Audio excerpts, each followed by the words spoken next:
Imagine this. You're at work, but you're not just there to get the job done. You're there to make an impact, to be the person people rely on, to be indispensable. This is what Seth Godin's Linchpin is all about. It's about becoming the kind of person who brings such unique value that they're irreplaceable.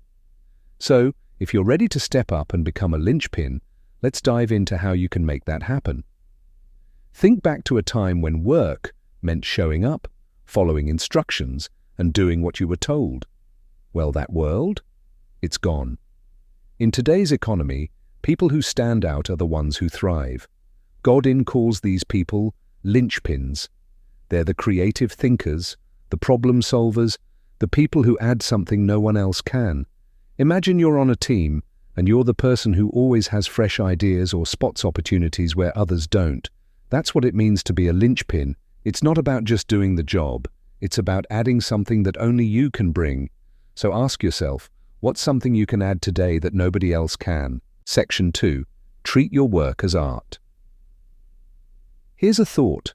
What if instead of just thinking of your work as a job, you thought of it like art?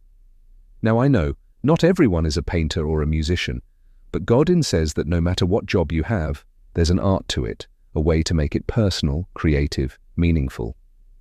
Picture a chef who puts love into every dish, making it unique, beautiful, and delicious. That's art. Now imagine approaching your work like that. Even if it's small, even if it's just adding a little bit of creativity, a little bit of pride.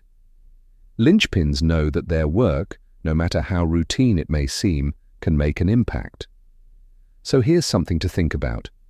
What's one way you can make your work a little more artful today? Section 3. The power of emotional labor. All right, here's the secret sauce: emotional labor. Emotional labor is that extra care, empathy, and connection you bring to your work. It's going beyond just doing the task. It's about putting your heart into it. Think about the last time someone went out of their way to help you, not because they had to, but because they genuinely cared. How did that make you feel?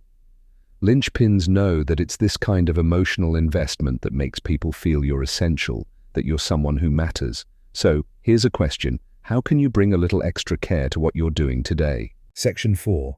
Facing down fear. The lizard brain. Now let's talk about something we all know too well: fear. Godin calls it the lizard brain, that little voice in your head that says, stay safe, don't stand out, don't risk it. This part of your brain hates uncertainty and change. It wants you to play it safe and blend in. But here's the thing. Linchpins don't let fear control them. They feel that fear, they hear that little voice, but they don't listen to it. Instead, they take the risk. Maybe it's sharing an idea in a meeting or stepping up to lead a project. It's scary, but that's how you grow. So, ask yourself, what's one small step you can take today that might feel a little risky, but could make a big difference? Section 5. Shipping. Delivering the work voiceover.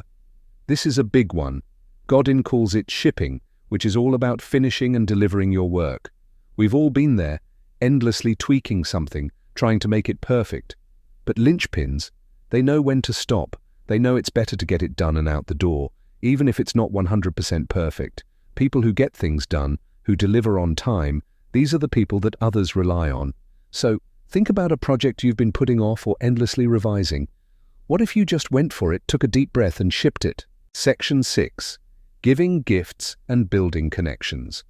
Linchpins are also givers. They share ideas, they offer help, they give their time and support without expecting anything in return. And when they do this, they build powerful connections, or as Godin calls it, a tribe. Imagine a group of people who support you, who talk about your work, who open doors for you. That's what happens when you give freely. You build a community of people who genuinely believe in you. So, here's a challenge. Who can you help today? Who can you reach out to and offer a little support? Final takeaway. All right, here's the big idea.